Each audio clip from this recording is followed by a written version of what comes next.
Himself. He joined us by the phone. Donald Trump, thank you for joining us again this morning. You've heard that chorus of condemnation, not only from Hillary Clinton, from a lot of Republicans as well, including the chair of the New Hampshire Republican Party. She says it's un-Republican, unconstitutional, un-American. Do you have any second thoughts at all that you may have gone too far? Well, first of all, George, she's a Bush person, and she wants to see Bush, and Bush has crashed like nobody's ever seen anyone crash before. We have had tremendous support. We've had calls in, thousands and thousands of people. You saw last night, we were on a ship. There were thousands of people there. There were thousands of people outside that couldn't get in. And frankly, it was a standing ovation that wouldn't stop.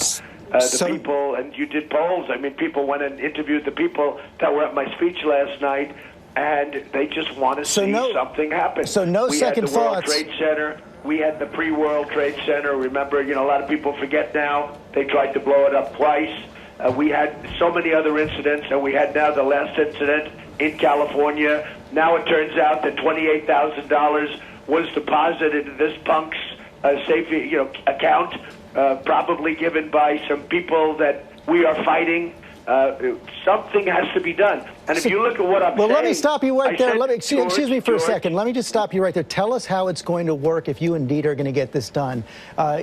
Unlikely that it could pass Congress, even if it did, likely to be found unconstitutional. So how will you actually do this? What I'm doing is I'm calling very simply for a shutdown of Muslims entering the United States. And here's a key. Until our country's representatives can figure out what is going on. They don't know. How would you stop them from entering the United States? The other night with a speech that nobody still knows. I tweeted out, is that all there is? He didn't say anything. He doesn't know what's going on. And we have people in this country that want to blow up our country. You know it, and so do I. The polls have come out, and various polls I quoted, where 25% of those polls agree that the violence against Americans here in the United States is justified. And they're looking at the jihad. But, sir... And they want a global jihad. Now, George, we can take it sitting back. You will have many more World Trade Centers. It'll only get worse. You look at Paris, and I'm not talking about the horrible carnage that took place. Paris is no longer the same city. They have areas in Paris where the police refuse to go, George. Sir, I understand. To go there because it's so dangerous. I understand what you're saying there, there's no sir. law and order. We don't want that for our country, George. We have to figure it out. But tell me how this is going to work. If an American citizen travels overseas, they're Muslim, they cannot come back? No, they can come back. If we're talking about all good people, and this is not only, but if a person is a Muslim, it goes overseas and comes back, they can come back. They're a citizen. That's different.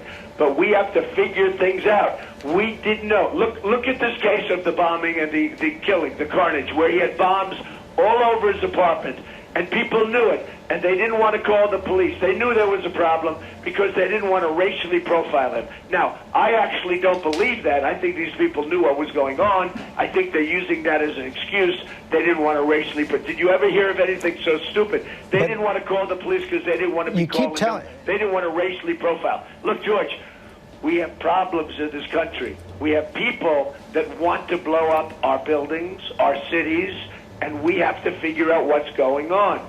Something is happening that's not good. You're still not telling me. I will tell you, this proposal has been met by intelligent people with great popularity.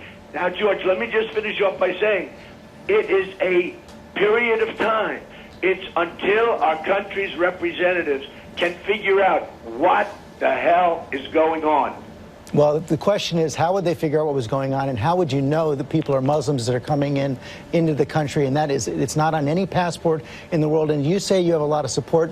Cover of the Philadelphia Daily News right now. I want to show it to our viewers right now. It shows the new furor over Donald Trump, showing you raising your hand in a pretty demonstrative gesture. And we have from Ibrahim Hooper of the Council on American Islamic Relations saying, are we talking internment camps? Are we talking the final solution to the Muslim question? I feel like I'm back in the 30s. You're increasingly being compared to Hitler. Does that give you any pause at all? No, because what I'm doing is no different than what FDR's solution for Germans, Italians, Japanese, many years ago. So you're for internment camps? This is a president who was highly respected by all. He did the same thing. If you look at what he was doing, it was far worse. I mean, he was talking about the Germans because we're at war. We are now at war. We have a president that doesn't want to say that, but we are now at war. I've got to press you on that, sir. So you're praising FDR there. I take it you're praising the setting up of internment camps for Japanese during World War II? No, I'm not. No, I'm not. Take a look at presidential proclamations 25, 25, 25, 26, and 25, 27, having to do with alien Germans, alien Italians, alien Japanese. I mean, what they did. You know, they stripped them of their naturalization proceedings. They went through a whole list of things. They couldn't go 5 miles from their homes. They weren't allowed to use radios, flashlights. I mean, you know, take a look at what FDR did many years ago. And he's one of the most highly respected presidents respected by most people. They named highways after him. You want to bring back policies like that? No, I don't want to bring it back, George, at all. I don't like doing it at all. It's a temporary measure until our representatives, many of whom are grossly incompetent, until our representatives can figure out what's going on. We just had a case where people were killed, many people were killed. We're going to have many more cases like that. We had somebody in this country that shouldn't be, and she came in, he came in, they were radicalized.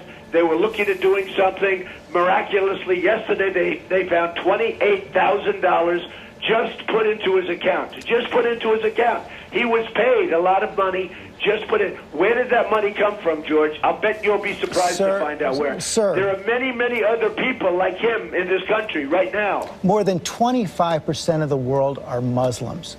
Aren't you concerned at all that you're going to make the United States a pariah nation and play right into ISIS's hands? George, if you look at Paris, France, if you look at London, if you look at some of these cities where they had open arms, you can't even. Paris is a good example. Not only the carnage. You take a look at Paris. The real Paris is a different Paris than the City of Lights that you read about. They have areas in Paris where it is so radicalized and so vicious. I told you that the police refuse to go there. They will not go there. That's what's going to happen with our country. So one more time, no second thoughts. Any Muslim coming into the United States is banned for now until the United States can figure out how this is going to go. How long do you expect this to go on? I hope it will go quickly. I hope we can figure it out. But we have to look at people. We have to use vigilance in our country, or we're going to have many more World Trade Centers, and our country will never be the same. We will have many, many more World Trade Centers. As sure as you're sitting there, our country will never be the same. And you just said it. Until our country's representatives can figure out what is going on, we have no choice but to do this, George. Donald Trump, thank you for your time this morning. Thank you very much.